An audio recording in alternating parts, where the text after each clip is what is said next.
welcome to today's episode of Office Hours. Today's episode is episode number 21, and it is brought to you by the letter F, which is a very useful letter for spelling words like front and fountain and fuck yeah. Welcome to the office. So what are we doing? What the hell's going on? This is Office Hours. If you have wandered in from the cold and find yourselves asking what's going on in this strange place, who is this dark wizard? The answer to that question will be made clear to you soon. Office Hours is a GM advice show. It's kind of an internet call-in show where you, my beautiful audience, have submitted questions to me, my beautiful me, via my website, www.adam-koble.com, and you have asked me questions about game mastering, which is a thing I know a thing or two about. So I've rummaged through them. I've dug to the bottom of that deep treasure chest, siphoned away all the copper and silver, put an electrum piece or two in my pocket on the way down, and drawn forth only the magicalest of your questions to answer here on the show. We've been doing this for 21 weeks now. You know the drill. Today's questions are about some broad topics. You could apply these topics to basically any game. They are about the ways that we GM specific situations. In this case, Dungeons and Dragons. There's a question about Star Wars. There's a question about, well, let's see, we got like 4 minutes into the episode. I'm going to say it. There's a question that involves Burning Wheel. And yeah, I think each of them will focus on something that y'all will find interesting. I certainly liked writing the answers to these ones, making my notes. So let's get right into it. We do only have just the hour. So, question number 1. I was wondering about how you Take go it about away. changing GM styles. I'm moving on from running Dungeons and Dragons, where I'm a very active GM to maintain the world, but I'm trying to change my style, move into a more reactionary style of GMing, due to moving on to different systems. What should I change and retain to keep fun and keep my players, who are mostly reactionary players, interested and change them into more active players, who tell me what they want and I move on? So, instigation of action, changing GM styles. Moving from one style of GMing to another can be a fairly momentous change, depending on how you do it. And it can be spurred on by all kinds of things. You might be moving from one style of game to another, right? Your GMing style may follow the rules of the game you're playing. So you might be playing something very mechanisms focused, very roll the dice and then justify in the fiction first, or it might be do the fiction thing first and then justify with the dice, and you're moving from one to the other, right? That can facilitate a pretty big GM style change. You might be moving from a game with very GM-focused authority models, where the GM gets to decide everything about the world except what the player characters think and say and do. And you might be moving from that kind of game into one with a little bit more distributed economy of narrative control. You might be moving your GM style around because you want to adapt to a new group of players, right? Maybe your players respond to a certain style of GMing, and you want to try to move your style in their direction, right? You're trying to impress or adapt to a new group. Maybe you just want to challenge yourself, right? Maybe you want to see if you can GM in a way that is unusual or somehow different from the way that you normally do. There's lots of good reasons to branch out and try new things GMing wise, right? And it sounds like Workless Gamer's question is focused primarily on his players and his game being at two ends of a motivational spectrum, right? So on the one end of this spectrum, there are games and campaign styles in which the GM is the predominant motivator for action. The GM is the one that says things like, "This is happening to you. How do you react to it?" Right? You open the door and find the room is full of 1d600 ogres, and now you have 483 ogres you have to deal with. Player, what will you do vis-a-vis your response to said ogres? How do you respond? Right? The GM is the one that predominantly motivates the action in the game. The players are reactive to that 487 ogres. On the other end of that spectrum, there are games in which the PCs are the instigator of action, right? In which the PCs say, "I am going to do this thing. How does the world respond to my action? I am moving through it as though through a field of wheat, mowing down all which stands in my way. How does the chaff respond to my actions?" So it's a fine change. There's a very narrow line between those two things, sometimes, depending on your game. And most games, I think, exist like anything in a seemingly simple binary situation, somewhere along a much larger gradient between those two extremes, and are fluid as a style of game. Most of the time, I would say much of the time, at the very least, players and GMs go back and forth with that action-reaction stuff, nudging each other, building on the work of the other, as though playing a game of table tennis rather than attending a lecture, right? Most of the time, as a GM, I'll say, the world does this, the players respond, the world responds to the player's response, and you get this sort of chain effect of things. But what can return to a baseline is that initial motivational authority, right? When you're not sure what to do in your game, when there is a lull, who speaks next? Is it the GM? Is it the players? In this case, the Workless Gamer sounds like their game is about predominantly GM-motivated action, right? And the GM here is asking, I think, how to move the space towards one in which they're reacting more to their players rather than the other way around. And I think this is pretty common, given that D&D traditionally is the game that we cut our teeth learning Dungeons and Dragons, and it's very traditionally about GM as instigator, player as responder. And this can be tiring. This can be very tiring as a GM when you are constantly responsible for creating things for the players to react to, if that's your only job, right? The players essentially show up with nothing in mind except to say yes or no, to say attack or flee, to any of the things that you give them at the table. So what can you do to create a campaign in which your players are the ones instigating the action? How can you move towards that space? Do you have to give up D&D completely? Do you have to abandon that game and take up something else? Do you have to find a completely new game that will do things in a totally different way? Well, I mean, no, you don't really. And in fact, there's a style of D&D campaign suited particularly to this sort of play. We call it a sandbox campaign, and it's designed such that the GM has control of the world.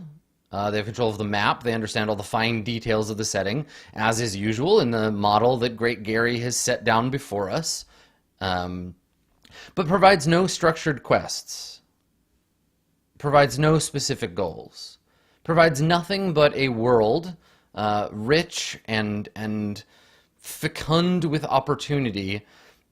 And there may be a particular setup that goads that action, right? Like, you as characters share a storied past, a necromancer did you wrong in times gone by, or mayhaps the world is known to be rich with the loot of an ancient age, and you, sad seekers of said wealth, are hunting for it in the long buried corners of the earth, and so you have to go dig up rumors and then literally dig up treasure as a result. Right? There may be some pre-established thing that sets you off in a direction, but it's not the GM's job to be like, you wander into town, here are 6 hooks for you to jump on. It's up to you to find those things. There's no, here's a magic ring, find your way to a volcano and huck it in there. So by merit of the shared goals or their individual goals, the players wander the world looking for trouble to get into. They go looking for that trouble. But keep in mind that this kind of campaign requires, if anything, more work and more prep on the part of the GM, especially if you do it by the book, and is, in my mind, perhaps the most grueling sort of campaign one can run. A sandbox in the traditional mold, because you're responsible for fulfilling your job as the GM. And again, in the holy texts of Lord Gygax, that means having prep ready, either fully furnished prep or a what's going on in this hex table you can roll upon for every conceivable place the characters might wander. And this can be, without the proper tools, incredibly difficult, though it does take the pressure off of you to spur or goad the player characters. It can be highly intense and very difficult to run well, but the verisimilitude can be bolstering, right? It can feel really good to play around in a sandbox that feels like a living, breathing ecology of events and behaviors. If you can do it, if that's the kind of game that appeals to you, you might find it rewarding. The easiest way, though, to get your players to grasp the whole idea of being the ones that motivate the world and the narrative and make things go is to, as with many of these questions, choose a game that will do that for you. Because, as we all know, the mechanisms of the game engender the narrative that emerges from the use of those mechanisms. The stories that we end up telling about our game arrive to us by way of the procedures of play that tell us how to play that game. So changing your game will inherently, in some way or another, dramatic or small, change the narrative of your game and change the way you play. Ergo, a game whose mechanisms encourage player proactivity is a game in which character proactivity is more likely to occur, right? In the same way that a game that rewards role-playing with a mechanical benefit or some form of advancement is a game in which role-playing will occur more often than one in which role-playing is a given and a non-mechanical element of the game. It's just a factual truth of design. And, I mention rewards because I think that's the first place to look when you're trying to pick this game. When you're looking for a game that will help you change your GM style to a more reactive to the players one and to teach your players how to be more proactive, look at what the characters' behaviors that cause the reward cycle to trigger are. It's an awkward sentence, sorry. The point being here, if the characters are rewarded, or the players are rewarded for their characters pursuing specific goals or particular behaviors, you're starting to find that you're in the right place. Look for games that are character-centric, that reward consideration, at the very least, behavioral action, primarily, of motivation before simple resolution, right? Look at games whose characters are embodied in their priorities and desires, and whose priorities and desires are given weight mechanically, for which you are rewarded. And then talk to your players about your intentions for the game and why you are looking at this particular game, because you're going to want them to understand that transparency. You don't want to have to trick your players into behaving the way that you want. Don't hack your players, right? This is a thing that I think the first time I heard it, it was advice from John Harper, a good friend of mine, excellent game designer. By now you should all know who he is. He's great. Point being, he said once, don't hack the players, hack the game. So in this case, changing the game is going to allow you to illustrate your desires to your players about them taking on a more proactive role. Their proactive role is going to be rewarded by the game, and you're all playing nice because you're playing by the rules, right? Explain those rules clearly as you understand them to the players. Guide them through the process of understanding their first goals, building their character, integrating that element, and the whole way through, be transparent about it. Explain to them what it is that you are trying to do here and get buy-in, right? Now, if they don't want to do it, if they're like, no, this does not sound like fun to us, well, you need new players for this kind of game, because you can't You can teach an old dog new tricks. You know, you can teach a grognard how to play Dungeon World, but if they don't want to learn, there's just no point. Find new players. But if your players can give you that buy-in, you know, there are plenty of games that are a nice, easy way to get into that space. You don't have to jump right into the like group GMing, you know, fluffy story, whatever game. You don't have to do that right away.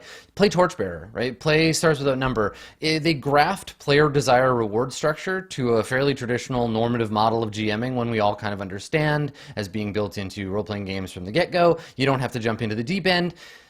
So maybe start there, right? With a game like that. Structure your campaign premise such that it can be about the PCs, right? Give them a situation to work from that enables them to be self-motivated, and make sure that they're all working together to build their goals. Don't keep your goals a secret the first time. Don't... It's important they all work together, because otherwise secret goals will fire people off in different directions, and everyone will just fuck off in the second session, and now you're running 4 one-player campaigns instead of 1 4-player campaign. So, you know, keep in mind that while you do all this, you need to check in with your players. Don't unleash a new system on them without the idea. You need aftercare here, right? You need to like coach them through and give yourself space to talk about your experience with this new model. Check to see if the players are understanding the reward cycle, right? Do they know why they're getting points? Do they know how to get points if they're not getting them? Understand why their characters are or aren't advancing. Make sure the rules and the guidelines of the game you're playing are being observed and understood, because you want system mastery from your players. You want them to get better at what they're doing, right? And then slowly turn up the heat, because as you give the players more and more space to lead the campaign, it's going to fire up their desire more. They're going to enjoy it. They're going to get it. They're going to grok the mechanisms. And eventually they're going to realize that they're the ones guiding the campaign, not you. And that's going to be a big revelation for them. You want to be ready for that. And this kind of campaign can be really entertaining, because you really don't need to push your players to do certain things to get to the content you've created. You don't need to force them down a certain path. You can just say, well, I mean, fuck it. This is fun because you're pursuing your own goals, and I'm just here to create adversity to struggle against.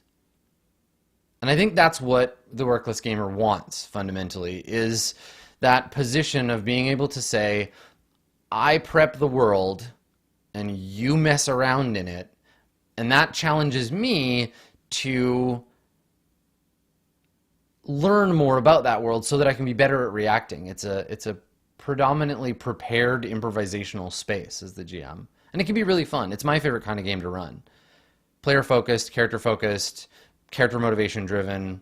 You know, you nudge them in the right direction, but then you reel the line out until they're the ones doing the motivating. It's a gradual process, but you know, with the right game, the right group, and the right premise for your campaign, and a little bit of work, you'll get there. So our second question is about different approaches to a kind of campaign. So balance of power is going to be a big frame of reference for this question. So keep that in mind. If you haven't watched Balance of Power, that's okay. The question still stands. It's still going to be useful to you. But keep in mind, I'm answering most of this through Balance of Power as a framework. Here's the question. Hi, Adam. My name is Matt. I'm Aeternum Phoenix on Twitch and Discord. My question for you is, how do you manage multiple groups in a single campaign, as you do in Balance of Power? How do you allow for the groups interacting with each other in meaningful ways while keeping the gameplay fair and enjoyable? I'm interested to hear your thoughts on both a competitive setting like Balance of Power with opposing evil and good sides, and non-competitive, more cooperative settings similar to Stephen's West Marches. What rules do you use? Are they your own that you've homebrewed, or is there a go-to system for you? So Eternal Phoenix is asking a question that it's interesting, because my feelings and opinions about this are still the same, but the execution of the answer to this for me for Balance of Power changed pretty dramatically as the campaigns continued. So for reference, if you're not watching roleplay, Balance of Power, you haven't watched any of those things, Balance of Power is two separate groups. I have a light side group and a dark side group. It's a Star Wars campaign, and they're both operating in the same timeline, in the same time frame. So one group will do something; they'll be undergoing a mission, and the effects of that mission exist in the same world as the other group. And we'll talk about some ways that I wanted to integrate them, some changes that happened to my plans. But, you know, first and foremost, I don't think I've ever seen, and this is where maybe you can help, dear audience, I don't think I've ever seen a specific rule set for this kind of thing. I've never read a game designed explicitly to handle multiple groups in the same universe, competitively or cooperatively as such. I don't think I can think of a game that's like, all right, here's to play, you need 2 or 3 or 4 or whatever number of groups. But I don't know, maybe you have. If you have, leave a comment, bring it up in the chat. I'm super curious. But before we get to any of that, I want to talk about Blackmore. So, preface to this, everything that I know about Blackmore, literally everything, comes from the work of John Peterson, who I've mentioned before, both on this show. I talked about him on the Fandom D&D episode. He wrote a book called Playing at the World, manages a blog, I believe, of the same name, and it is a genius masterwork of RPG, Dungeons and Dragons, particularly history. Go read it. Like, pick up the ebook version. The actual book is very thick, but definitely check it out.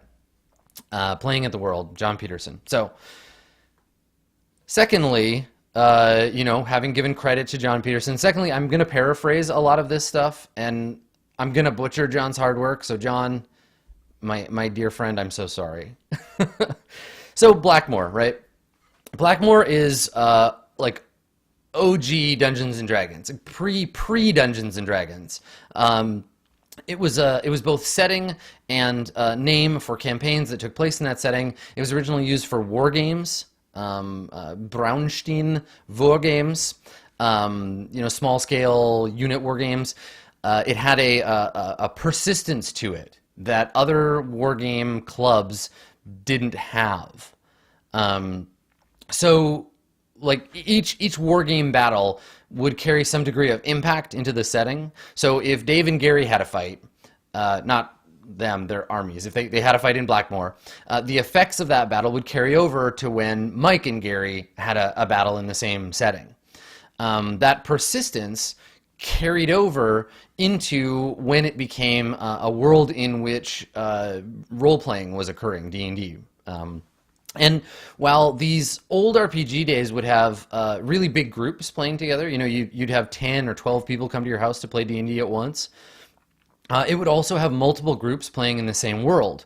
So when one group, you know, died in the dungeon or cleared out a level or carried out some treasure, the next group would necessarily encounter the same dungeon, but depending on the amount of time between adventures, there may be reset or resupply. You can see some of this in the official Dungeons and Dragons material shortly that was published thereafter, like in the mid to late 70s, early 80s, where like even in Keep on the Borderland is very explicit about resupply, about the idea of characters leaving and coming back, this idea of time passing and of persistence in the world. And persistence is a fundamental quality of role-playing games. You can't really have an ongoing role-playing game without some kind of like world persistence.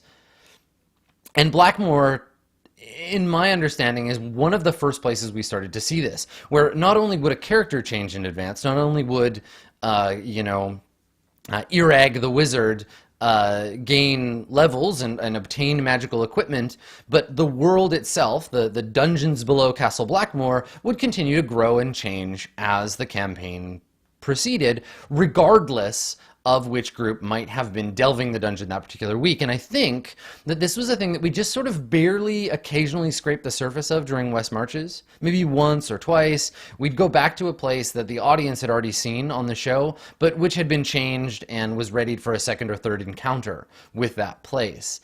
It was never so strict as to say, you know, we delve the same dungeon over and over as groups, trying to continue through that space with each other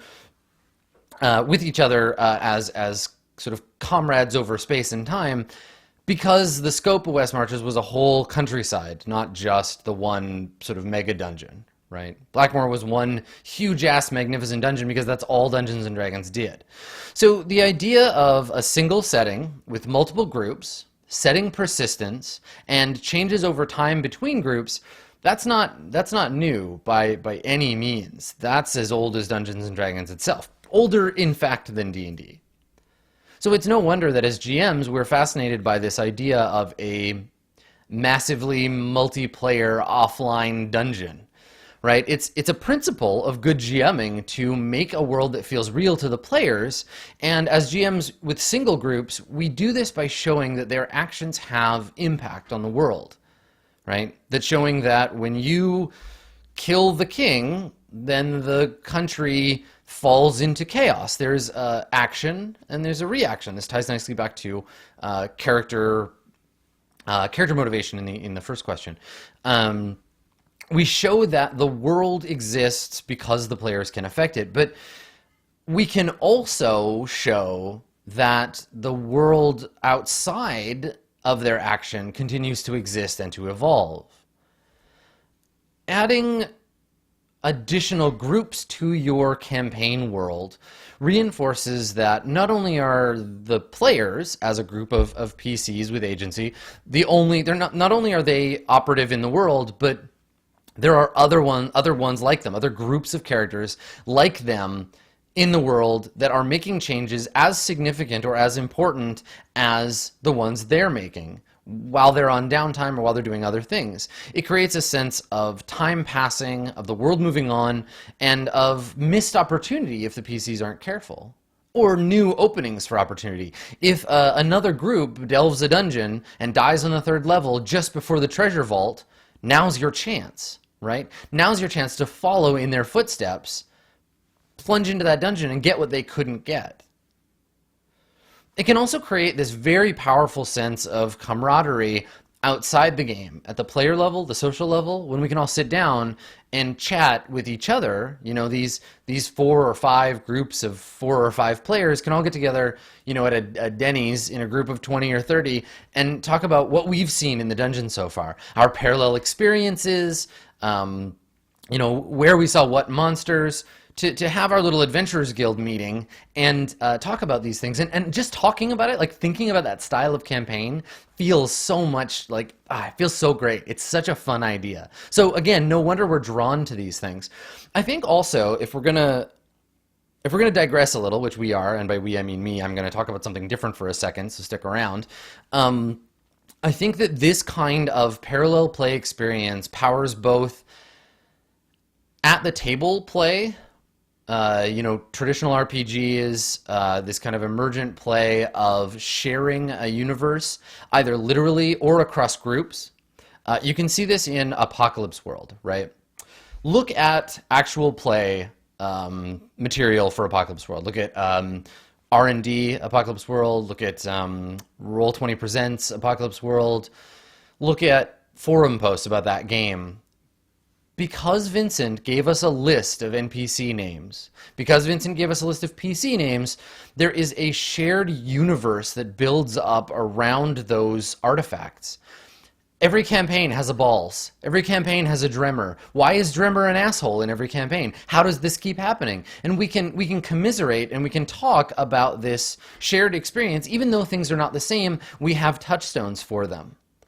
And then on top of that, I think this is what makes games like No Man's Sky, most recently, but really any procedurally generated game, especially games in which exploration is a thing. You know, Minecraft has a degree of this. It makes us excited to share our experience with each other about those games because we talk about what we discovered in a similar place. Now, we may not ever interact directly, No Man's Sky, but we can also interact by way of a shared environment to say, oh, I discovered a planet that was like this. Right? And it was green and had strange crystalline trees. And someone else could say, oh, I saw those same trees on this other planet, but they were blue and they were singing. And so we get this shared palette with which to describe our experiences. And this is the same kind of thing that you see when you play multiple groups in the same campaign world, but potentially on a much more direct way. So let's talk about how we can do this ourselves, right? Because that's the question Eternum Phoenix is asking for. So the traditional way, the tried and true method is the mega dungeon, right? Just do it like Dave did it. Take a page from Mr. Arneson and have separate groups explore the same dungeon, alternating weeks, alternating sessions, whatever. Make one yourself, or you can borrow one from your good friend Halaster, right? Give people a chance to do overlapping trips into Undermountain. Nobody owns the dungeon. Can you really own a dungeon? And they can take shots at it and just know how to repopulate it, know how much time it takes for the goblins to breed, and then that's it, right? You just need to know how to fill it and how much time there is. There's lots of mega dungeons, Rapan Athuk, lots of the like remakes of Tomb of Horrors or the Rod of Seven Parts, Undermountain, as I mentioned before, Castle Greyhawk. There's lots out there. Just Google Mega Dungeon and you will find all kinds of cool shit. That's certainly one option. Alternately, you can approach the same campaign structure, the same campaign situation from different angles, right? Characters who are all part of the same organization, right? You're all part of the army. You're all members of the priesthood. You can impact different parts of the world, but the overarching plot and fronts of the world are the same, right?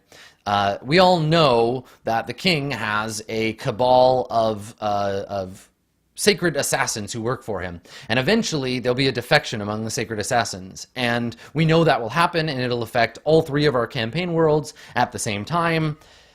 So we can have these things where you all live in the same world, but may not ever directly or indirectly impact each other. We can do it cooperatively or competitively, though with competition, this is the dangerous bit.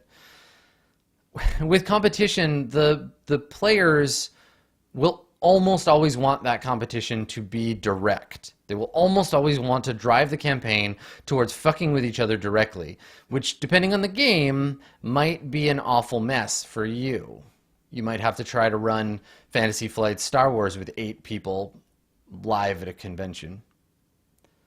Don't do that. It's harrowing.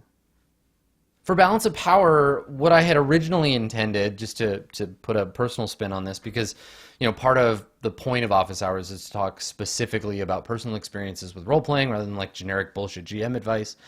For balance of power, I had originally intended a mini-game, and you can watch me and Steven talk about this mini-game in a previous episode of Hack Attack. The minigame had originally been intended to be a sort of XCOM style, taking missions, resolving missions in the moment in play, and then having the external game move at a slower pace, building up points depending on who was in control of the balance, right?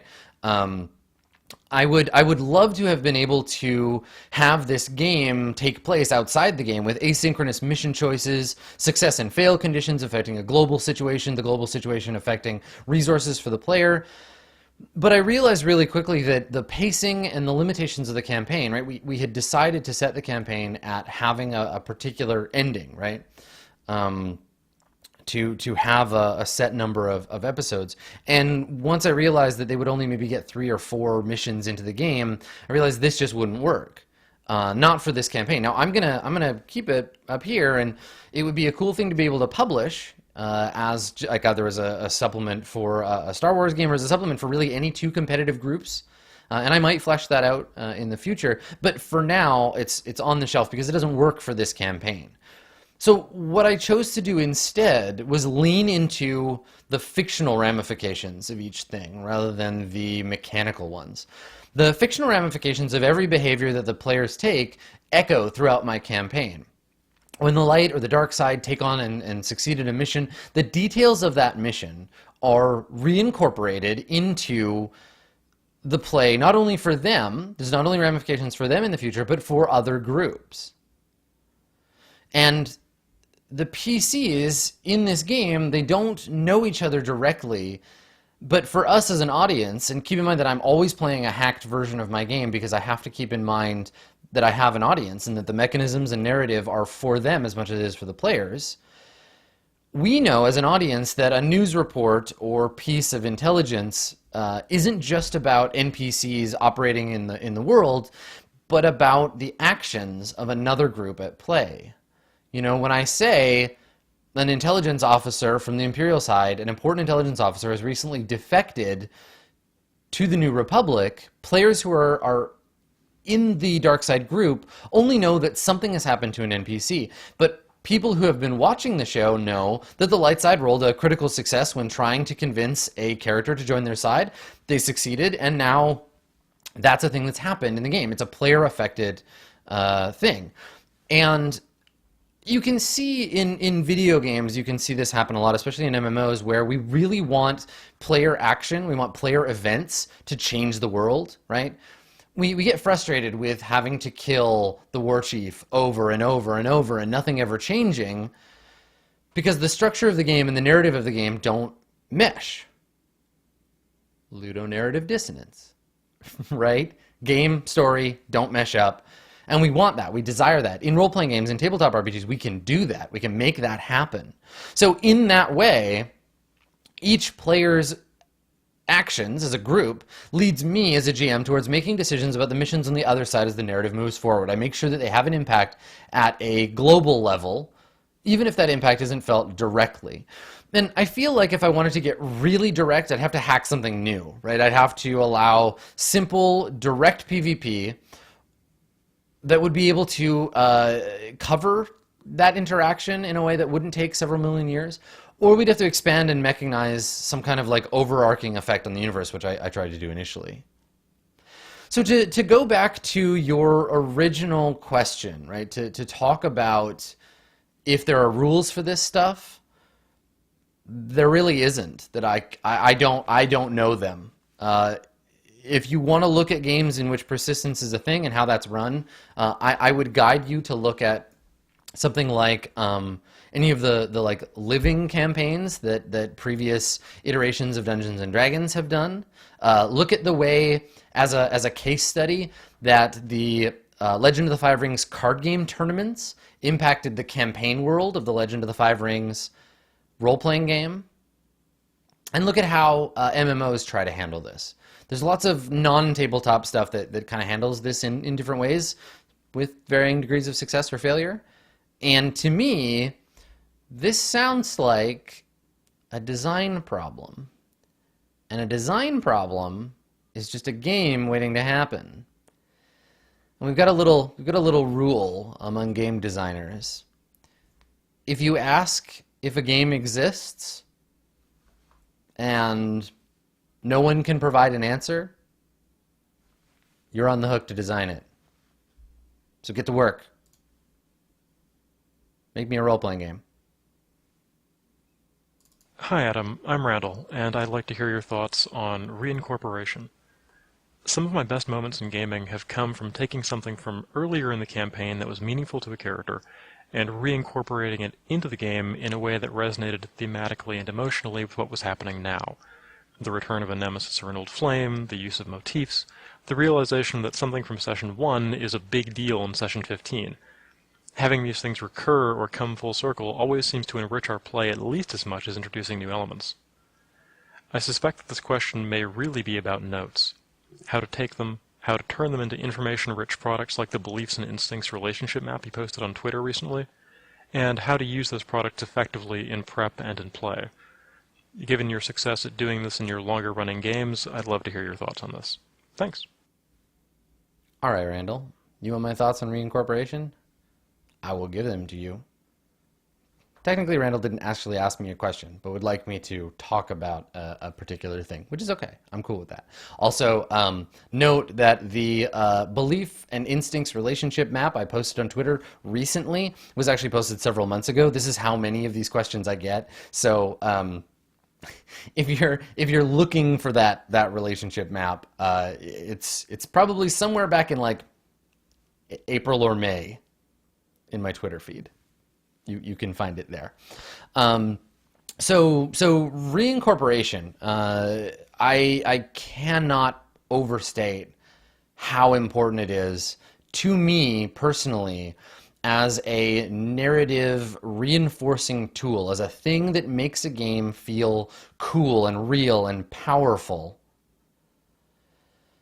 Reincorporation is the lifeblood, the beating heart, or at least some other very important organ of every significant campaign I've GM'd. When I look back at things like Swansong or Mirror Shades or the DCC game I ran for 2 years prior to being on Twitch, or teenage role-playing game campaigns that I love, it's just, you can't overstate how important bringing back that early stuff is. And it doesn't sound to me like Randall needs convincing. Randall, it sounds like you feel and you understand why that's important, right? You said it yourself. Reincorporation of things that resonate thematically and emotionally with what's happening now. The returns of a nemesis or old flame, use of motifs. You got this shit on lock. It is a good call. So I'm going to address the other part of it by pointing you to an earlier episode of Office Hours. Keeping good notes will not make you good at reincorporation. However, it is the ammunition that you need to make your reincorporation matter, right? Keep good notes. It's huge. There's a previous episode of Office Hours where I talk about that very thing, so I'm not going to reiterate here. So go check that out. There's a whole section about GM Notebook. It's very important. Everybody should have one.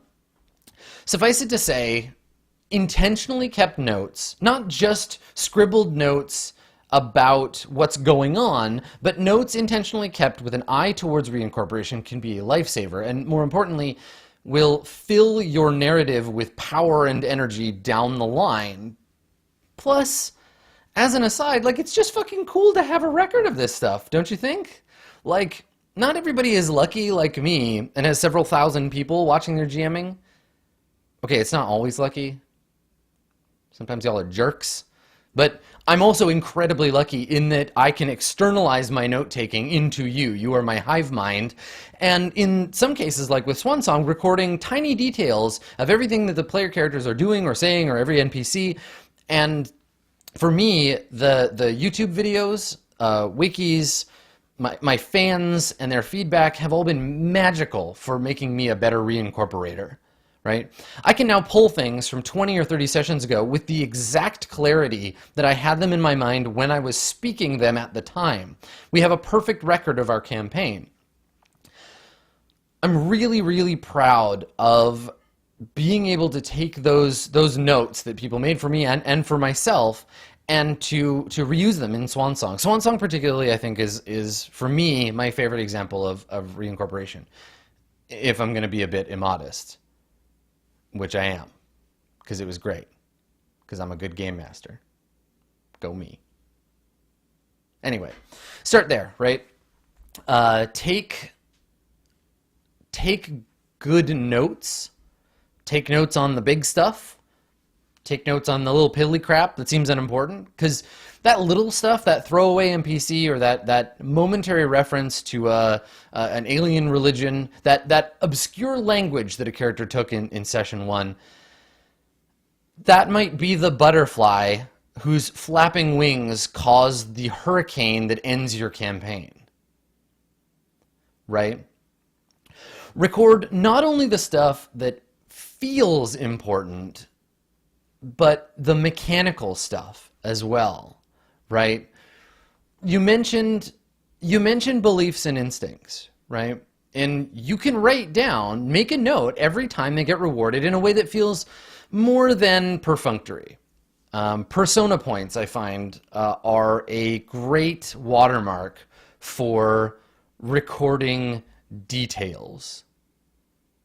Set that mark, right? Decide that high watermark of where you're going to pay attention to. Make notes of things that seem interesting, but also let the mechanics tell you what's important. If you're playing Burning Wheel, which let's imagine you are, because obviously you're smart and attractive and cool and everyone thinks the world of you, then you should record the outcome of everything that happens as a result of a duel of wits. Promises made, compromises made, the results of every fight, every range and cover, results of circles rolls. This is a great set of data to work with down the line. And if you're not playing Burning Wheel, which is okay, you're probably still smart and attractive and cool. If you're not playing Burning Wheel, look to your game. What in your game feels important? What in your game, rewards-wise, momentum-wise, what changes in player state or world state matter to you as a GM, to the players by way of their characters, and to the system, right? If you're playing Dungeons & Dragons, why did Galahad change alignments? Why did that happen, right? When did someone pick up a new class? Why? When did certain NPCs get introduced? How did they change? When did they change alignment? When did they become full-fledged character class havers instead of just commoners? Like, look at change points throughout your game, right? Anyway, details on note-taking, you can find it in an aforementioned previous episode. As far as reincorporation goes, you can do it a lot of different ways, and I think that generally, like some role-playing stuff, and I'm not one of these people, there are people who think that all improv policies and procedures, all things that make good improv also make good role-playing games. I'm going to straight up put my boundary up here and say that's not true. I don't believe in the universal yes and. I think as a GM, yes, but, or no, but can also be incredibly powerful and useful. Anyway, look at reincorporation as a story tool outside of role-playing games. Look into how it's used in fiction. Look into how it's used in improv. Don't look at those things as gospel because they're not role-playing games. And then for me, in my experience, there's sort of two ways mainly to come at reincorporation. And they don't vary so much in technique as much as they vary in intensity. So I think the more intense version of reincorporation is the easiest one. This is the comic book approach. We've defeated a foe but didn't kill them. They fell off a cliff into the mist. They're going to come back later, right? This is the guy that died in an explosion, ends up being a cyborg later. This is the dude we threw into a vat of acid, comes back as an acid monster later. It's the whole superheroes create their own villains thing, the reincorporation of major thematic shit from earlier arcs. That's a specific example, but things like that. The defeated coming back, the forgotten returning, the dead returning, stuff that people have filed away in the done file, returning to the narrative, right? This stuff isn't too hard because it's clear, it's obvious, it's fresh in the minds of the players at the table, even several sessions later. If you kill the Archwizard, you're not going to forget him 10 sessions later. He was a big deal. And when he comes back as the Super Lich, you're going to be like, oh, Dag, I thought we killed this motherfucker. Which you did, but you didn't. These are ramifications of player action because, again, reincorporation should predominantly come from the behavior of the players. Because reincorporating a thing that you invented that they didn't really engage with, it's not going to... It's like you see a man with a blue hat in episode 1, right? He walks by you and gives you a strange look. 12 episodes later, you see a man with a blue hat standing on the corner. Maybe one of your players would be like, oh yeah, blue hat, okay. Guy with a blue hat, great, right? It's got to matter to them. So if it's a villain or something like that, you know, it can be brought back in an easier way. That's why, again, the model here is the superhero thing, because it's so clear, so black and white. There are elements here, the big stuff, they're going to be, like, even as you create and add them the first time, they're immediately setting off your reincorporation alarm. They're letting you know this is a thing that might be worth bringing back later. But the second, subtler approach is about little things. Small stuff that initially appears inconsequential, but grows throughout the campaign, or continues to reincorporate as a sub-audible ripple throughout your campaign. Thematic shit, right? And this is where you get all leitmotif on people. This is where you get, like, you know, advanced placement English 12th grade bullshit on your players. If you associate a certain faction, or you associate a certain character with a certain thing, right? The sound of flutes playing, red paint, chanting, right? You pick a thematic element, you pick a leitmotif, you attach it to a character or a plot element or something in your campaign.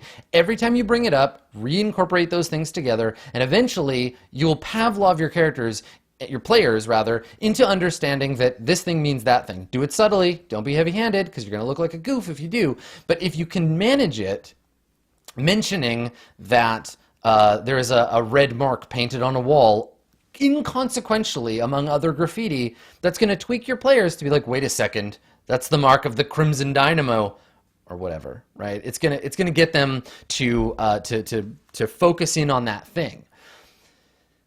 So be subtle. The other thing is that you can have folks in your game, you can have characters, NPCs, meet with the players that are inconsequential now but make a small impact, something that they'll maybe file away, and that will become a huge deal later, either when circumstances change or new information is revealed, right? The mugger that you chose not to stop after that wrestling match is going to turn out to be the man that killed your Uncle Ben, right? The cut purse of today may be the king's assassin a year later. Or they were the king's assassin all along and you just didn't know because you're a player and you don't have all the access to the world. You know, some small thing that builds up in the background, the PCs will notice you mentioning certain events more frequently, certain things, your leitmotifs build up, then they realize it's been a big part of the campaign all along and they get to put all those pieces together. They're understanding a new context.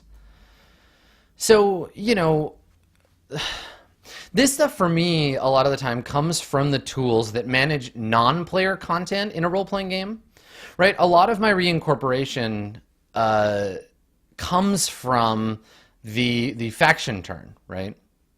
Or it comes from fronts in Apocalypse World. Bits and pieces of the extant world that make their way in and out of the main narrative. And this isn't to say that every single NPC has to be a big deal, but if you're given the choice to reincorporate a pre-existing NPC, it's worth doing if you can do it in a way that makes sense. Because if you can reincorporate something that once the PCs have forgotten about them, they're going to return as an exciting surprise, changing the narrative in a cool and meaningful way, you're juxtaposing the expected and the unexpected. You're juxtaposing the known with the new. It's new information about a known element. And if you can do this to mix PC background stuff, like if you know the PCs have stuff going on in their character's history, if you're playing a game that empowers you to ask and incorporate that stuff, mix it and remix it with your own prep and serve it up in a way that the players might not expect. You know, you want to give them hot Uncle Ben on a plate in a way that's going to kind of blow their mind, right? So I think the thing here is that it's going to, and this is going to come to no surprise to you, reincorporation, again, like we've talked about before, makes the world's timeline and space feel real, right? There's a careful spot here, and you'll learn it by practice, between choosing random new NPCs and bringing back someone we already know and care about into a new role. If you think about the scope of your campaign, the bigger the scope, the less likely this is to occur. However, you can tie NPCs to each other. Just because a character is brand new doesn't mean they exist in a vacuum. They may belong to a faction that the characters already understand. They may be part of a larger organization the characters have already had a run-in with. They don't have to be the same person. It doesn't have to be the villain of this campaign is the shopkeep from the first episode. But if it makes sense narratively and the scope of your campaign is small enough, go for it, right? Dogs in the Vineyard talks about making the characters NPCs related to them in some way because they exist in a small community. Right? You're wandering around the Wild West, but there's only so many villages in Dogs. There's only so many towns in Dogs in the Vineyard for you to visit. So instead of just being the mayor of town, this is the mayor of town who's also your mother's brother's husband. Right? That's a way to tie all that shit together, and that game is about community and family. Apocalypse World benefits from this kind of shit too.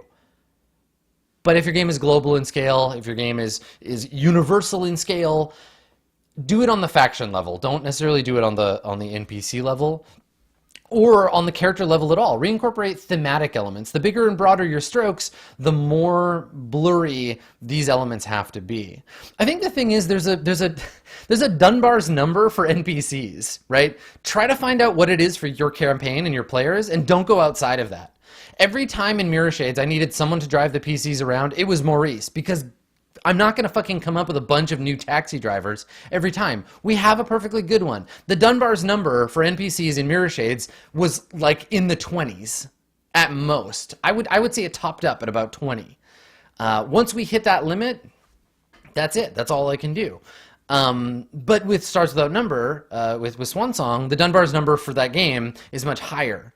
Go read about Dunbar's number. It's about how many people we can keep in our head. Interesting stuff. Think about what it looks like for your campaign. I think the thing you want to do is, whether you do it on a big scale or you do it on a small scale, you want to keep it intimate. Intimacy breeds familiarity, and familiarity creates comfort. When your players are comfortable, that's when you stab them in the back and twist the knife, right? That's when you get them. You get them when they feel like they understand the universe, and you can spring this reincorporated element on them, and they can be like, oh shit, I did not know this was going to happen. It's going to be really exciting for you to watch them react to that, and it's going to be really exciting for them either to be surprised or to point at you and shout, I knew it! I knew it, you fool! I knew this guy would be back. And that feels good, right? So what we can do, take this advice to heart, go play your game, come on back in like 50 episodes, and we'll see where we reincorporate all this stuff again. We'll see if we're talking about Dunbar's number in 50 episodes. So that's it for today's episode of Office Hours. As always, if you want to get involved, you want to get your questions into the office, go ahead and visit www.adam-koble.com. There's an Office Hours link on the homepage.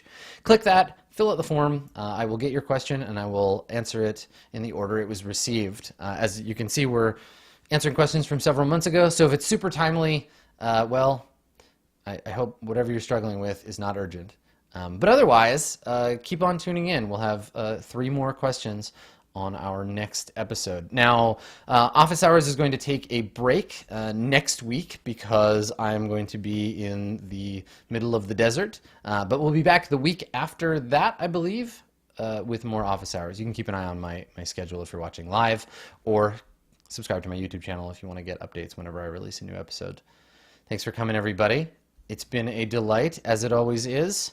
We will see you right here in the office next time.